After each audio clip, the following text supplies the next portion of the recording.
Bien, la clase anterior estuvimos hablando de la Revolución Francesa, del siglo de las luces y la influencia que tuvo para que se modificaran muchos comportamientos que teníamos en aquel tiempo y que en la actualidad pues ya se han visto disminuidos, aunque no han desaparecido del todo. Vamos a seguir hablando de estas épocas que fueron importantes para el desarrollo intelectual, social y tecnológico del ser humano. Y precisamente aterrizando en este aspecto tecnológico, vamos a hablar de lo que es la revolución industrial. La revolución industrial es un cambio económico y tecnológico importante porque comenzamos a utilizar máquinas para la producción, para el proceso productivo. Va a venir a ocurrir a principios, perdón, a finales del siglo XVIII, en lo que es Inglaterra o la Gran Bretaña, y se empieza a extender por toda Europa, eh, tanto que a lo largo del siglo XIX las principales características eh, de la producción van a ser ya las fábricas o las líneas de producción a través de maquinaria, ¿no? Dentro de las situaciones que fue mejorando o que provocó que se creara un poquito más de estabilidad económica y de producción a través de la revolución industrial es la aparición de la administración, las innovaciones tecnológicas como tal, la identificación de nuevas fuentes de energía como el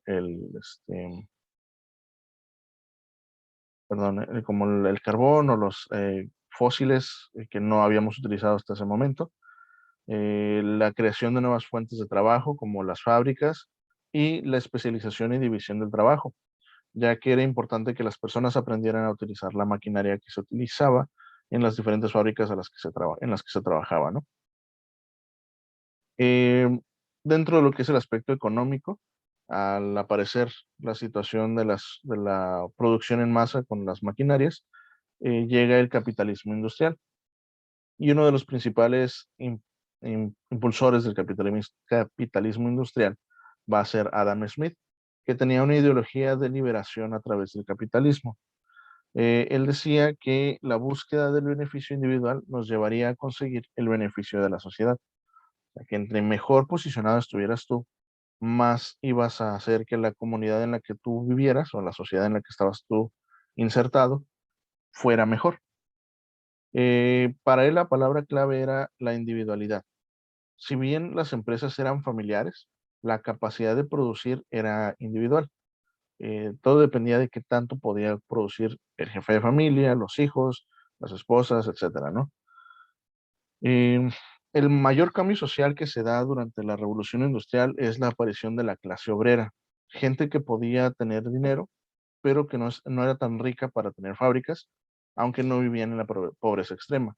Eh, la aparición de esta sociedad también va a venir a impactar posteriormente en las diferentes revoluciones sociales, ¿no? En todas las actividades sociales que, que pudiéramos haber notado, influenciados obviamente por la Revolución Francesa en su momento. Por ahí de 1780 en Inglaterra se produce este cambio económico y se da el nacimiento de la sociedad capitalista.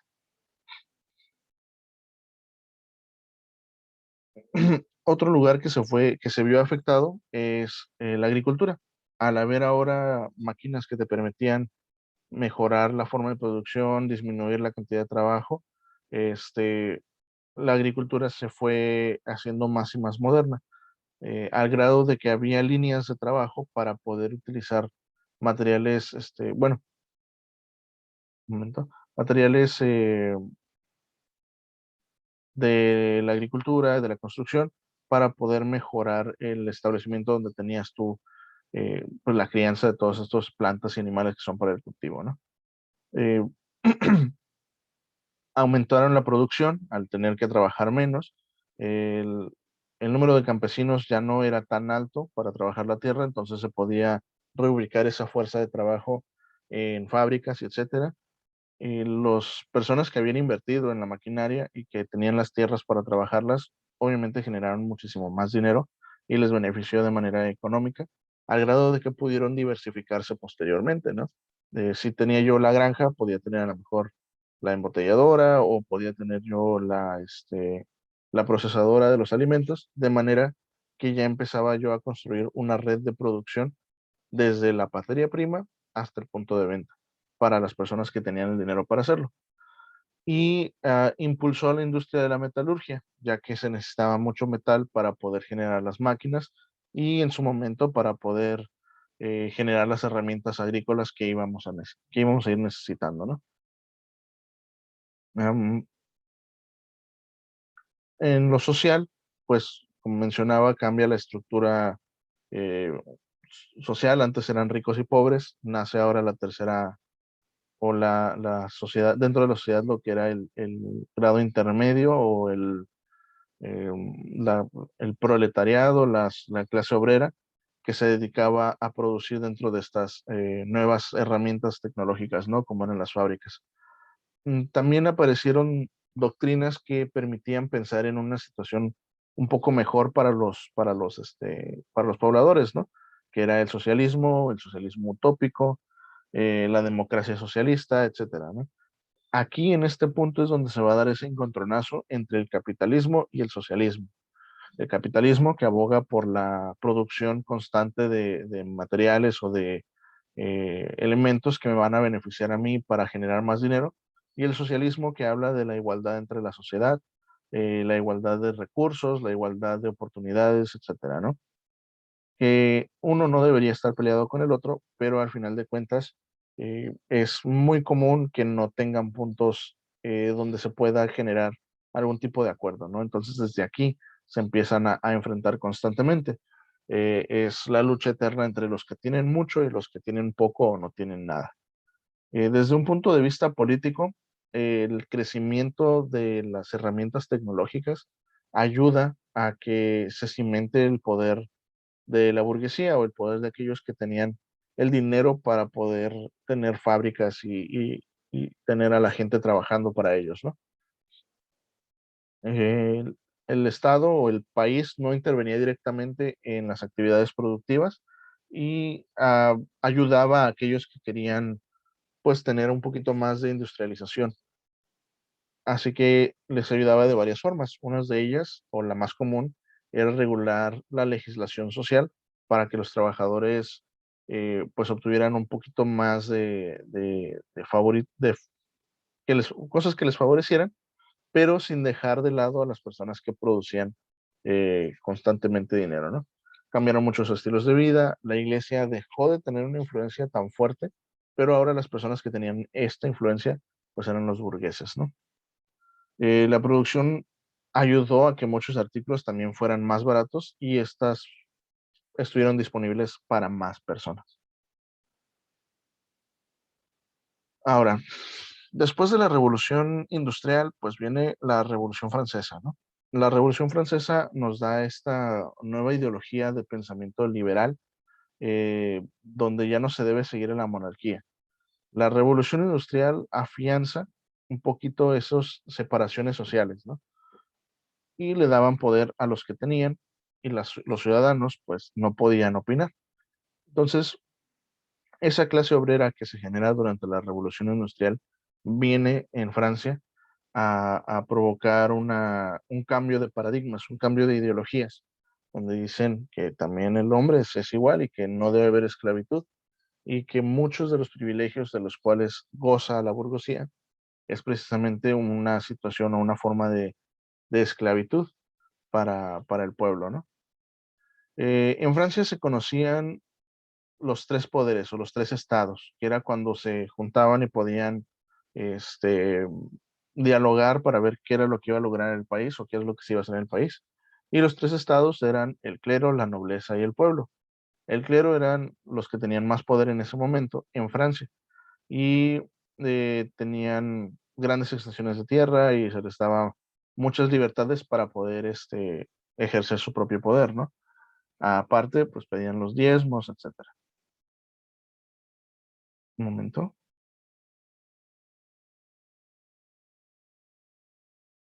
La segunda parte era la nobleza, o el segundo poder era la nobleza. Era un grupo más selecto de personas, pero no pagaban impuestos, solamente en casos especiales, y tenían grandes tierras igual que el clero. Y finalmente estaba el tercer poder, o el tercer estado, el pueblo. eran las personas que dirigían los comercios, que dirigían las industrias, las finanzas.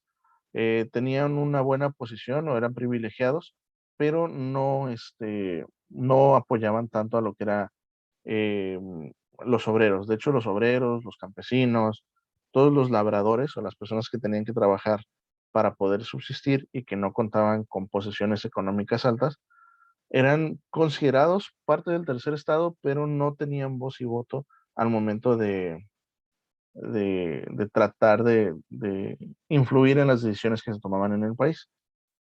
Finalmente, en 1789, a través de un movimiento que se conoce ahora como la toma de la Bastilla, el pueblo en París respalda a los representantes o a los diputados que buscaban tener más poder y toman la cárcel principal en Francia, ¿no? Las tropas reales se defienden ahí en la fortaleza de la Bastilla, que era uno de los símbolos más importantes de la monarquía, y el pueblo lo toma por la fuerza. Una vez que esto pasa, pues empiezan a tener algunas escaramuzas, algunas peleas alrededor de Francia, y ganan de manera avasallante las personas que estaban rebelando contra el estado de la nobleza, ¿no? Los reyes y reinas el rey y la reina de Francia en ese momento. Abolen o eliminan completamente el feudalismo en una presentación de una asamblea nacional. Le quitan los derechos señoriales al Estado y al que son los nobles y al clero. Entonces les quitan todos los terrenos, se los expropian e implementan un nuevo proceso. Este nuevo proceso es lo que vamos a llamar después nosotros como democracia, pero tardó 4 años en poderse establecer completamente este proceso, ¿no? Como tal, al momento de abolir todos estos privilegios para la nobleza y para el clero, pues la iglesia pierde la mayor parte de su poder. Pasaron 100 años siendo los líderes en Francia, y después de este punto, pues termina esa convivencia, ¿no? Eh, y en 1905, ya algunos años, bastantes años pasados de la Revolución Francesa, el Estado francés declara que la Iglesia y el Estado de Derecho no se van a mezclar, ¿no? Como lo que tenemos aquí en México, donde no se puede mezclar la religión con la política. Ahora, dentro de lo que es la creación de este nuevo Estado francés, de esta nueva involucración del pensamiento en Francia, se crean dos facciones. Eh, la primera facción es la facción de Jacques Casals y Jean-Sif Maury, que eran demócratas realistas, buscaban que se mantuviera el, el- un poder, un poder político dirigido por un rey y una reina, y que estaba apoyado por la iglesia, ¿no? Que de hecho este señor Jean Siffren Maury era un abad, era un religioso, y faltaban el otro grupo, ¿no? Los izquierdistas, aquellos que querían liberarse completamente de la iglesia y de los reyes, y eran dirigidos por Maximiliano Robespierre, que era un líder revolucionario. Eh, Siempre estuvieron en conflicto estas dos facciones, y si bien hubo alguna serie de peleas, la mayoría de los hechos se resolvieron después de la toma de la Bastilla, se resolvieron a través del Parlamento, a través del diálogo. En 1789, la Asamblea publica la Declaración de los Derechos del Hombre y del Ciudadano, que aquí en México los vamos a conocer como los derechos o las garantías individuales. Y dentro de esos derechos del hombre o del ciudadano, hablan los principios de libertad, de igualdad y de fraternidad que mencionábamos en las sesiones anteriores, ¿no? Se crea un Estado democrático y empieza a influenciar a otras naciones, sobre todo latinoamericanas, a que se independizaran, pues, de las colonias que eran, ¿no? Algunas de las consecuencias que tuvo la Revolución Francesa es que desapareció el sistema feudal de manera integral en todo el mundo. Las monarquías absolutas empezaron a dejar de existir, se creaban repúblicas o se crearon el sistema democrático dentro de lo que era una corte liberal. Se difunde todo esto de los principios de los derechos del hombre, la separación de la iglesia y del gobierno o de lo político empieza a ser más notorio a partir de la Revolución Francesa. Em, los grandes industriales pelean al lado del pueblo y empiezan a tener mucha influencia en toda Europa, ¿no? Al ser las personas que podían crear y producir todo lo que se necesitara ahora para reconstruir o para mejorar la calidad de vida alrededor del mundo. La democracia empieza a ser sonada en todo el mundo también. Derechos de los señores feudales o derechos de los monarcas pues fueron abolidos y empiezan a surgir las ideas de independencia en estados como Bolivia, Ecuador, México, Estados Unidos, todos estos lugares donde se, se tenía todavía como parte de la colonia o parte de los imperios europeos, ¿no? Y los movimientos nacionalistas empiezan a ser muy, muy fuertes. El nacionalismo empieza a ser una de las partes más importantes de la, de los diferentes países. Después de todas estas situaciones y que empezaron a asentarse la, la, este, se empezó a asentar la situación política, podríamos hablar de una tercera o cuarta revolución, que en este caso es la revolución científica. Eh, ya habíamos mencionado un poco de ello en la clase anterior, pero estamos hablando aquí de movimientos en todas las áreas ahora científicas que existían en el mundo, ¿no? Eh, por ejemplo, la idea de que, bueno, la astronomía en su momento, dirigida por un matemático griego que se llamó Aristarco de Samos, eh, manejaba que el mundo giraba alrededor del Sol. Y estas ideologías empezaron a ser retomadas por algunos nuevos científicos. Uno de ellos, Nicolás Copérnico, que utilizó el cálculo matemático para reforzar la teoría y que a partir de ella empezaron a difundir de que el Sol era en realidad el centro de nuestra sistema solar y que la Tierra y los otros planetas giran alrededor de él. Copérnico fue apoyado entonces más adelante, entre 1564 y 1642, por Galileo Galilei, que transformó una imagen medieval antigua de que el universo giraba alrededor del Sol y utilizando telescopios pudo hacer observaciones del mismo modo, ¿no? Johannes Kepler y René Descartes participan también en esta ideología, donde empiezan a modificar la forma en que se pensaban las cosas, ¿no? Eh, y se empiezan a hacer un par de preguntas, no a estas personas, sino en general, se empiezan a hacer un par de preguntas la población en el mundo, ¿no? ¿Qué es realmente lo que se conoce y cómo sabemos que conocemos lo que estamos conociendo? Son preguntas un tanto filosóficas o retóricas, pero aquí es donde se divide la religión y la ciencia. En este punto, la religión empieza a tomar un camino distinto y la ciencia se empieza a utilizar a favor del ser humano o a favor de las personas y de la sociedad, ¿no? Se dan cuenta que es un punto, si no incompatible, sí retrasa uno a la otra, ¿no? Entonces empiezan a trabajar de manera independiente. Esto da paso o abre paso a que se empiecen a desarrollar nuevas corrientes filosóficas del pensamiento, como el empirismo, que nos dice que nosotros como seres humanos aprendemos a través de nuestros propios sentidos, a través de la percepción y de utilizar los sentidos que nosotros tenemos para poder identificar lo que ocurre alrededor de nosotros, ¿no? Em, el empirismo surge en Inglaterra a partir del siglo XVII y se propaga durante el siglo XVIII y considera que la experiencia, entonces, es lo que nosotros vamos a poder utilizar de manera concreta para conocer lo que estamos conociendo. Algunas de las personas que apoyaban el empirismo pues son John Locke, George Berkeley y David Hume, eh, que hablaban en un principio de la existencia de conocimientos innatos, o sea que ya están dentro de nosotros desde antes de nacer.